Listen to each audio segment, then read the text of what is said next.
everyone, welcome back to my channel. If you didn't know already, my name is Tara, and today I really wanted to do like a wear test and see how the new Tarte Clay Foundation lasts. I've been hearing some very good things about it, and it's supposed to be a powder or a liquid to powder formula.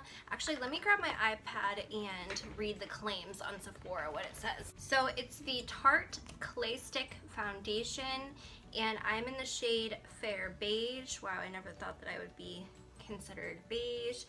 So that's what the shade looks like. It is a stick foundation. There is a generous amount of product in here.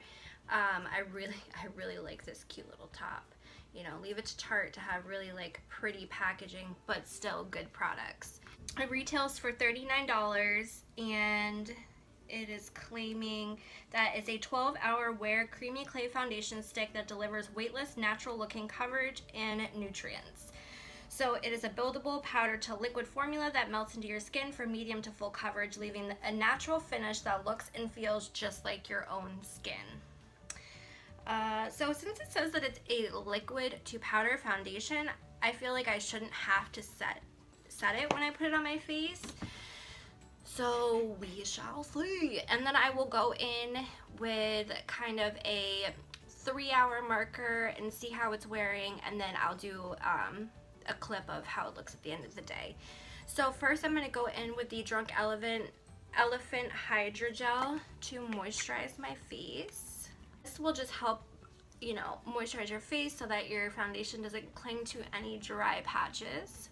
Moisturizing your face in general, even if you have oily skin, is really important because it helps balance out, you know, your skin's natural oils. I know people are always scared when they're oily of adding more products like moisture to their face, but it's actually a good thing. I used to have oily skin, so trust me, I know. So then I'm going to go in with the Becca, I think this is the First Light Primer. Yeah, First Light Primer. And I also love this because it leaves my skin super glowy, dewy. And I'm using a primer that I know and love, and I know that makes almost every foundation work and look flawless. That way I know that if the foundation doesn't work, that it's not the primer, because sometimes primers just don't work well with foundations. They just don't mesh. I mean, it happens a lot. Alright, so then I'm going to take the foundation, which again, we're going in with the new Tarte Clay Stick Foundation. So it looks like this. And I'm like nervous because I don't want to put too much on.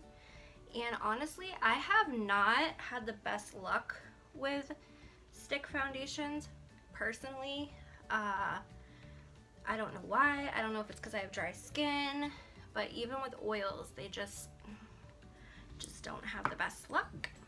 So then I'm going to take my L'Oreal sponge that I've been obsessing over and just blend this out. Well, it is blending really nice. When they matched me for this color, it matched my neck perfectly, but just a little light on my face, but that's okay because it'll blend perfect with my neck. It does look really nice. I do feel like it's making my skin look, you know, healthy, which is nice. Like I said, I don't think I should have to set it like liquid to powder finish, but we'll see how it feels. I'm definitely probably still gonna set my under eyes because I'm gonna put concealer on my under eye. I can see medium coverage. I mean, I can definitely still see my freckles and stuff like that. I can still see some of my spots where I'm breaking out. So I'm just gonna add some more to my cheek area and my nose and a little more to my chin. I do really like the finish of it, honestly. So then I'm gonna conceal lightly with the Milani Retouch and Erase Lifting Light Concealer, and this is in the shade 01 Fair, and I heard Kathleen Lights rave about this product. I don't know if that's gonna be light enough. So I'm going to go in with the Sephora Bright Future Gel Serum, and this is in the shade Bavarian Cream. And I honestly have been loving this concealer. It is really good. And I'm just going to add it to the spots where I want to really brighten up my face, highlight my face. Once I add everything in, it just creates dimension to my face. Like once I contour and everything, it'll just create your, you know, nice dimension so your face doesn't look all one crazy weird color. I always try to add a little bit more concealer to my nose because I rub my nose a lot. I don't know why. And I always tend to rub off my foundation, or it just tends to come off first on my nose and on my chin, like really bad. I'm gonna go in and set my eyes with the Dermablend Loose Setting Powder. I love this stuff for setting my eyes. Just gonna go in with a sponge and pick up some product. And this will just set down that concealer that I put onto my eyes, as well as help brighten them up because it's that white powder. You can kind of see a little bit of creasing, but that's another reason why we want to set areas, is so that they don't crease. It says that it is a liquid to powder formula, so I shouldn't have to set my face. I do feel some areas that are still tacky, but I kind of want to see the claim that it is a liquid to powder formula. So if it is, product should just blend beautifully on top of it, right? That's what I think. I'm gonna really quickly do my brows, and then we will off camera, and then we will do the rest of my face. That way we'll give it time to really set and see if the claims are true. Oh my god, so please do not hate on these. They look so scary. I need to go get my brows done, like, now. Bad brow day. I'm going to do the rest of my face. It does seem like it has set, so hopefully everything blends out nice on it. So first I'm going to go in with the Bronze Booster from Physicians Formula, and I'm going to go with this middle shade right here. And I'm going to take the Real Techniques sculpting brush to do so. And when you contour, you want to see, kind of go like this. And where you see this cheekbone right here, you want to curve up to make the illusion, the shadow that you have cheekbones. So I'm going to contour with this shade, not Bronze. You want to contour with a cool shade because you want to give the illusion that there is a shadow there. But I actually do like this shade to contour with and just give my face some color because I'm so pale. So you want to just like sculpt it out and blend.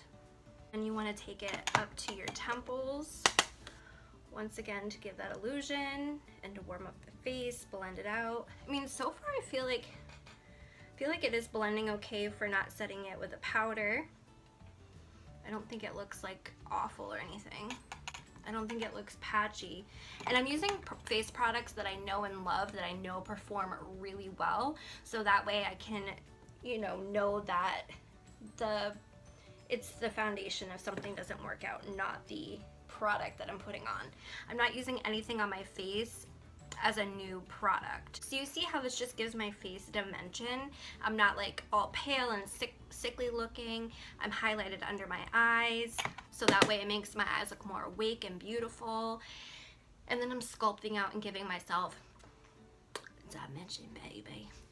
A lot of people just draw a freaking line and don't blend anything out and they think they're good to go. You need to blend, like really need to blend, and you don't want to draw a line like that comes way down to here. I mean, yeah, there's people with cheekbones that come to here, but you kind of want to almost go and curve up like You also want to bring a light dusting down into your neck. I don't do a lot because I'm super pale and it just will look really weird.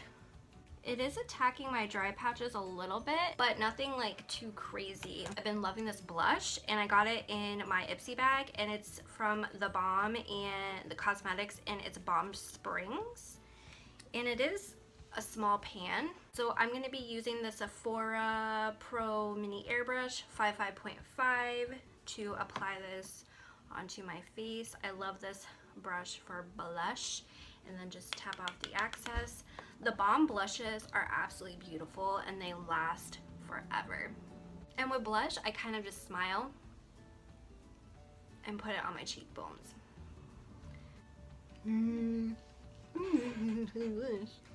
It is really pretty color. So for highlight, I'm going to use another thing that I know and love, and I know that performs really well.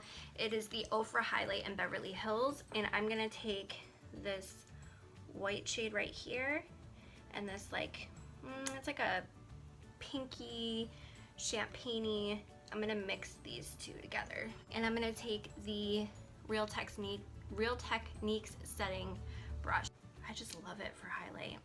Oh, I love Tarte Cosmetics highlights. They make some of the best highlights. After mixing them, I'm going back in with just the white shade. And look at that. I always feel weird when I'm trying to show highlight. I'm like, but, oh, it's just so pretty. Just taking that white shade and running it down my nose. I don't mind highlighting my big honker.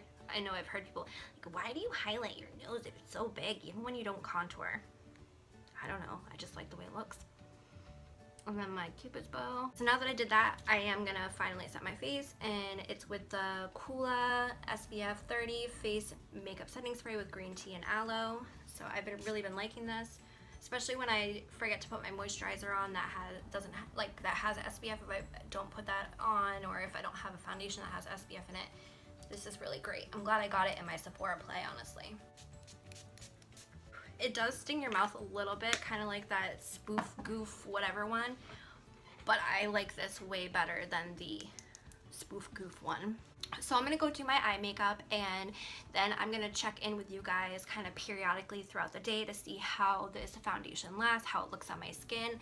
I have dry skin, so I can't attest for someone who has oily skin, but I can just tell you my personal feelings and my personal review of how I feel about it for dry skin, not oily skin or combination skin. Sorry, I wish I could, but I'm only one person. Sorry. So we are out and about with the kids, but I wanted to show you guys what the foundation looks like in natural lighting. So this is what it looks like close up. So it's already kind of setting into my fine lines on my forehead. But other than that, I really don't mind how it's looking. It's been about 2 hours since I applied it so far, so not bad. Don't mind my lipstick. Just checking in as far as the foundation is concerned. So this side has completely wiped off my face.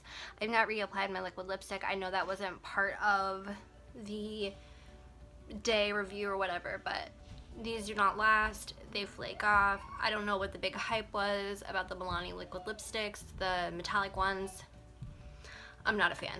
Anyway, so this side completely wore off because I was at a thing with the kids, and I understand that. But the side that did last, I actually like it. I mean, it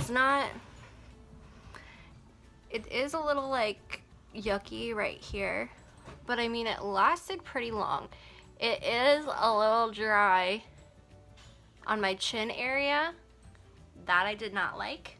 But other than that, I mean, it really isn't that bad for not being set. I mean, I didn't blot, I didn't touch up at all. So it didn't last that long. I mean, 6 hours is how long I've had it on. It's definitely breaking up like on my chin and stuff. But all in all, I'm not sad. I'm not mad about it. I mean, I don't think that it's an all-day foundation, but I like it. It's not the worst foundation I've ever used, and it's not the best foundation I've ever used. It's the best stick foundation I've ever used.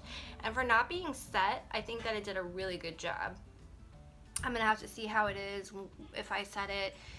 Does it prolong the wear time? Does it prolong the breaking up time? We'll see. But for sweating and all that, it didn't get oily, I didn't get nasty. It didn't like run off my face. All in all, I definitely think that it was a good foundation. So as always, I hope to see you in the next one. Bye guys.